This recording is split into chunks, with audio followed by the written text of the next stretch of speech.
就在当地时间11月15号，根据波兰国内多家媒体的报道，2枚导弹在格林威治标准时间14点40分落在波兰境内，击中了波兰与乌克兰边境附近的普热沃多村庄，其中1枚击中了正在晾晒谷物的地区，袭击造成了2人死亡。不久之后呢，波兰媒体发布的一张图片显示，该村庄呢有一辆农用车辆被击中并且翻倒，而且当地一所学校管理员也向外表示，爆炸产生的冲击波还波及到了学校的教室窗户。虽然波兰目前并未证实导弹来自何处，但这2枚导弹爆炸的时间不仅让大兵联想到了同日俄军再次袭击的基辅。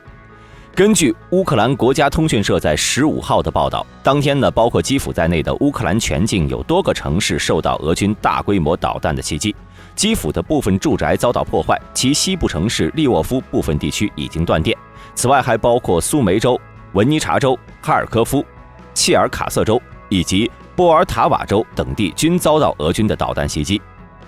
袭击发生后呢，乌总理什梅加尔随即向外表示，乌境内多处热电厂和高压变电站受到严重破坏，已经导致国内超过700万户用户断电。而邻国摩尔多瓦也受到了影响，该国的一位官员向外表示，空袭摧毁了向该国提供电力的一条关键输电线后，国内发生了大规模停电事件，而本次袭击的时间与波兰边境爆炸的时间相仿。与此同时，波兰总统府办公厅主任帕维尔·施罗特在社交媒体上向外表示，波兰总统杜达将于16号中午12点召开国家安全委员会议。受导弹袭击影响，波兰已经提高了部分军事单位的战备等级。另外呢，波兰总统宣称已经邀请国际专家就2枚导弹在其境内爆炸事件进行调查。根据此前波兰外交部的消息，俄罗斯驻波兰大使已经被召见到了波兰外交部，要求对此事立刻给出详细解释。除了上述动作外呢，波兰还向外表示将启动北大西洋公约第4条款，也就是紧急安全磋商。根据路透社的报道，为了应对波兰政府的这一请求，各国驻北约大使将在16号召开紧急会议。还有一点大家需要知道，根据北大西洋公约第5条款的规定，当某一个成员或者多个成员国受到军事攻击时，会被视为对北约全体成员国的军事攻击，所有成员必须提供必要的援助，包括使用武力，以此维护北大西洋地区的安全和稳定。在此同时，美国国防部新闻发言人帕特莱德向外表示，美国已经注意到了这次导弹袭击波兰境内的事件。国防部再次重申，在等待更多确切信息的同时，美国将保卫北约的每一寸领土，并表示美国对其在欧洲的武力防卫很有信心。此外，白宫向外透露，正在印尼巴厘岛出席 G20 峰会的美总统拜登已经在当地时间凌晨与波兰总统杜达通了电话。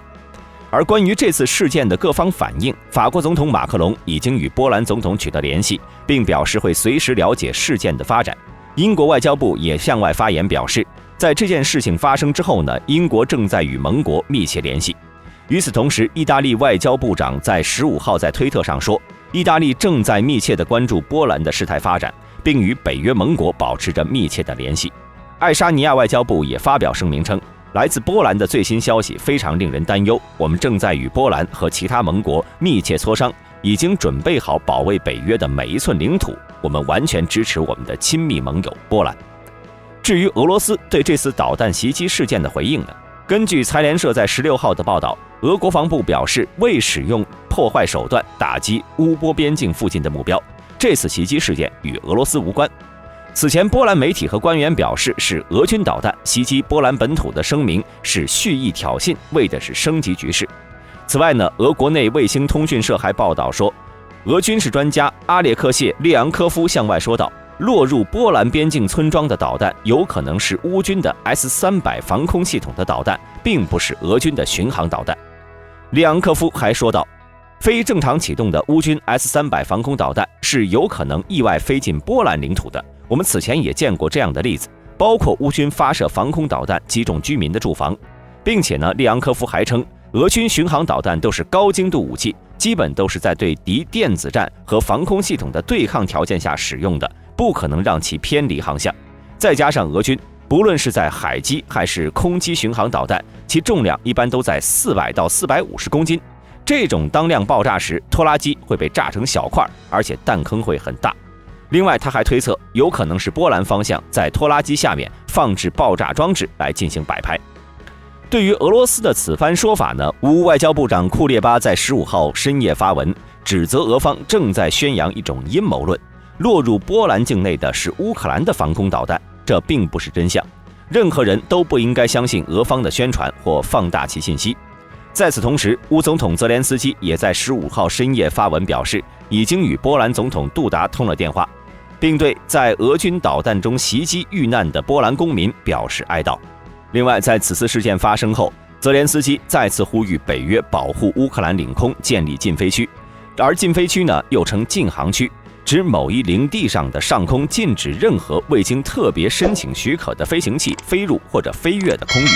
一般呢有着2种形式，一种是主权国家在特殊情况下，在特殊时段，对其领空范围内的特定空域采取的限制飞行的管制措施。这种禁飞区是建立使国家主权赋予的权利。另一种呢，则是在发生冲突的情况下，某个或者某些国家或组织在冲突地域划定的特殊限制空域，限制冲突相关方的飞行器在管制空域内的飞行活动。一般只有在国际组织授权的前提下建立这种禁飞区才具有合法性。乌克兰呢，想要北约建立的正是后者。那么建立禁飞区对乌克兰有什么好处呢？首先来讲，此前由于俄军的不断轰炸，已经对乌境内的基础设施和能源设施造成了相当大的破坏，让乌克兰人民时刻面临着生命危险。建立禁飞区能够为乌克兰人民带来结束战争的希望，是比出售武器和制裁更大的承诺，能够有效地组织俄空军对乌境内的袭击。而且在建立禁飞区之后呢，也不会再发生类似于波兰边境导弹袭击的事件。那么北约和美国为何迟迟不答应呢？其原因很简单，一旦在乌克兰设立禁飞区，那么北约和美国就必须强制执行。而在这种情况下呢，他们就要将北约战机部署在乌克兰领空巡逻，在此期间积极击落侵犯禁飞区的俄军战机，致使北约所有国家直接和俄罗斯对抗，势必会使俄总统普京升级在乌克兰的战争，大概率会引发第3次世界大战，这是各国都不想看到的。总结来说呢，关于这次波兰导弹袭击的事件，各方还没有给出准确的消息。之后大兵会继续关注这次事件，后面呢会为大家带来更多及时的讯息。